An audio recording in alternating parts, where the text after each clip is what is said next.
two words came to me as I was just thinking and meditating over the prayers and the prophetic blessings that you receive.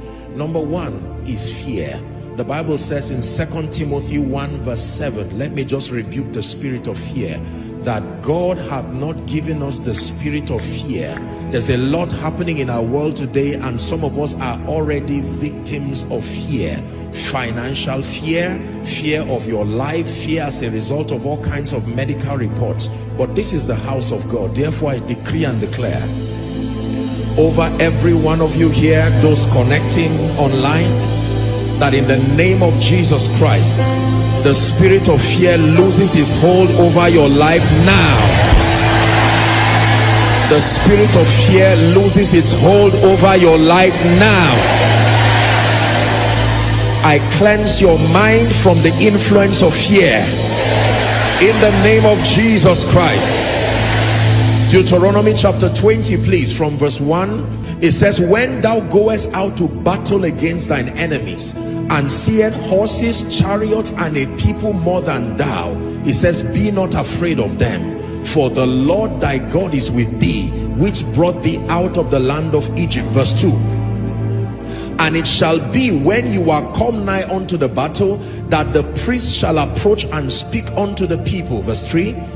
And it shall say unto them, hear, O Israel, ye approach this day unto battle against your enemies. It says, let not your hearts faint, fear not, and do not tremble, neither be terrified because of them. Why? For the Lord your God is he that goeth with you to fight for you against your enemies and to save you. Therefore I decree and declare, everything that has overwhelmed you, maybe bills, maybe a negative report, the situation you have found yourself and we found ourselves as a nation, the reality of the times, in the name of Jesus, I remind you again and prophetically speak to you that God has gone ahead of you. That God has gone ahead of you. In the name of Jesus Christ, God has gone ahead of you.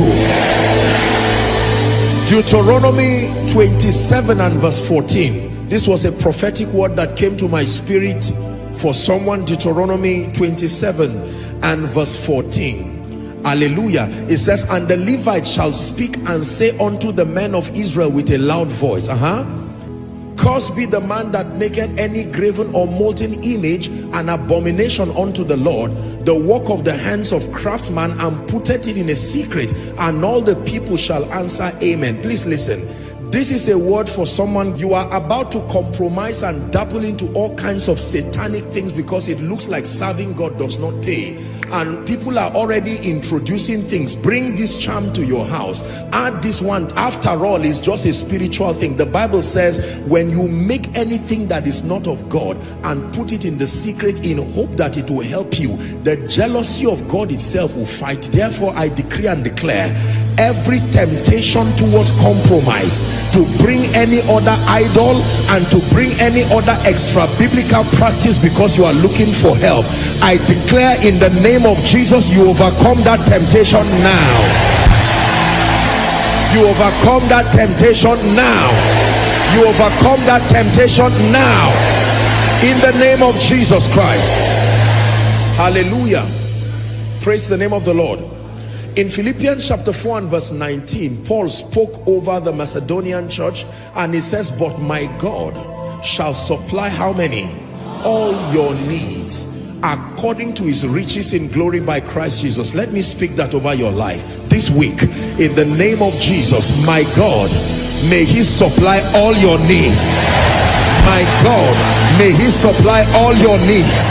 My God, may he supply all your needs in the name of Jesus Christ. I heard a very humbling testimony that was sent to me. I think it's a woman, I don't know if she's here, but sent me a testimony. They were crying, already owing, and whilst they were just praying and meditating, that she was led also to go out to a shop, and she was looking gloomy, and she just stumbled across someone who had known her for a long time, who she had helped as a primary school teacher. He had now become a real estate person. He saw her, identified her, greeted her, and called her, gave her a house immediately. Listen, let me speak over your life again. Make sure you believe what I'm saying. May my God supply all your needs. May my God supply all your needs. May my God supply all your needs. For someone, may my God surprise you. In the name of Jesus Christ. Genesis chapter 26 from verse 12. This may be an instruction for someone. The Bible says, and Isaac sowed in that land. Money is not the only thing you sow. You can sow yourself, dig yourself into knowledge, bury yourself. And Isaac sowed in that land. But for someone, it can be a prophetic instruction. Listen, let me tell you, I know that people have made all kinds of abuses about finances, but can I tell you, sacrificial giving is a mysterious principle, even in the times of hardship. I'm not telling you things that I just read about. This is my life. That in the time of famine, he sowed in that land and received. Sowers receive. Sowers receive an hundredfold, and the Lord blessed him. Verse 13, the Bible says the man waxed great in famine. He went forward, he grew until he became very great. The famine notwithstanding, I decree and declare in the name of Jesus Christ, in this season, while others are saying there is a casting down, let me release a word over someone. Rise to a new level. Rise to a new level. Rise to a new level.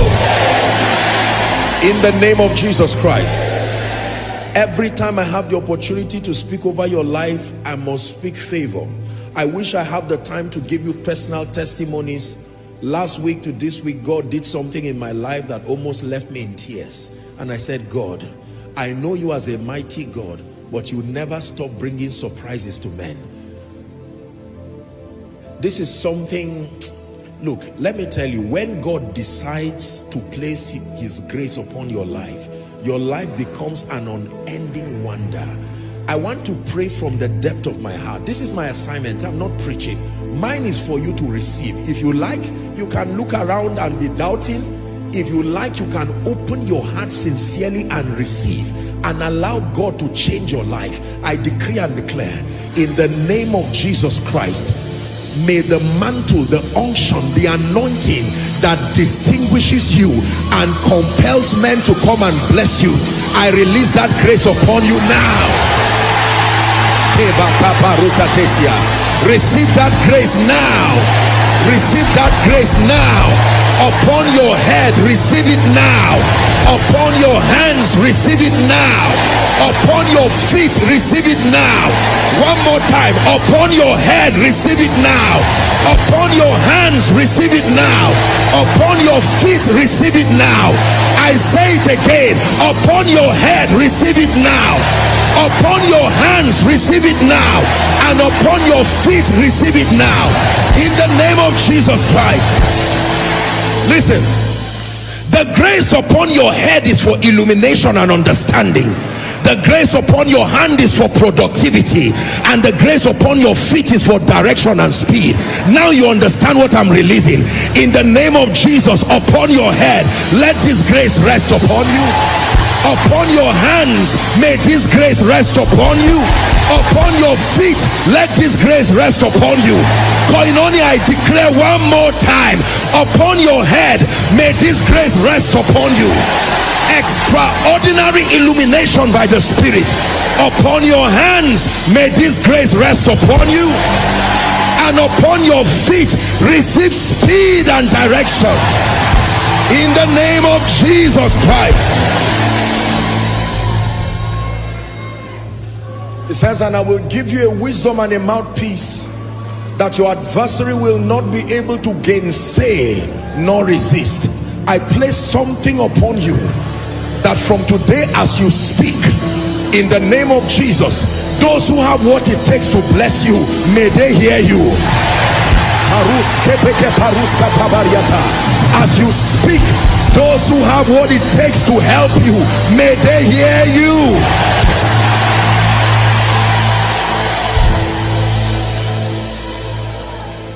Two more prayers. Two more prayers. Kalish paru kaduskie paruda shalatoskabi embragado jalako sabragadi. Hallelujah. In Acts chapter 27 and verse 22, they were with Paul going to a place called Crete, and there was a storm, and the Bible says as a result of that storm they lost their properties. The ship was about to capsize and they were about to lose their lives. And Paul stood up and said, and now I exhort you, be of good cheer, for there shall be no loss. This just came into my spirit now. I want to speak to someone. From the way things look right now, it looks like you have lost money, it looks like you have lost your place, you have lost a job, but I stand under this apostolic and prophetic mandate and I declare there shall be no loss. Koinonia Global, there shall be no loss, not of your life, not of your properties, not of strategic relationships. There shall be no loss.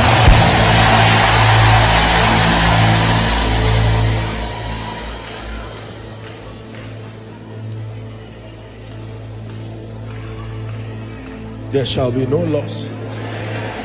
In the name of Jesus. Final declaration over your life, and I want you to please listen carefully. I will always make reference to John 5. The man who was crippled for 38 years, he was there lying down. When Jesus came to him and said, do you desire to be healed? He said, I have no man. That was his problem. You may have talent, but do you have a man to help you? You may have your gift, but do you have a man? Every business needs a man. Every ministry needs a man. There are people who are anointed, but those to declare them to the nations, they have not encountered them. I love it every time I declare to call men, because let me tell you, men are very relevant when it has to do with your rising and your shining. Are we together? No matter how graced and gifted you are, even if you are Jesus, alone without a man will only leave you in pain and tragedy. Therefore I decree and declare, the strategic men, some of you have a lot of men in your life, but none of them is strategic enough for your destiny. Quality strategic men, I bring them to your life now. Quality strategic men, I bring them to your life now. Quality strategic helpers, financiers, announcers, I bring them to your life now.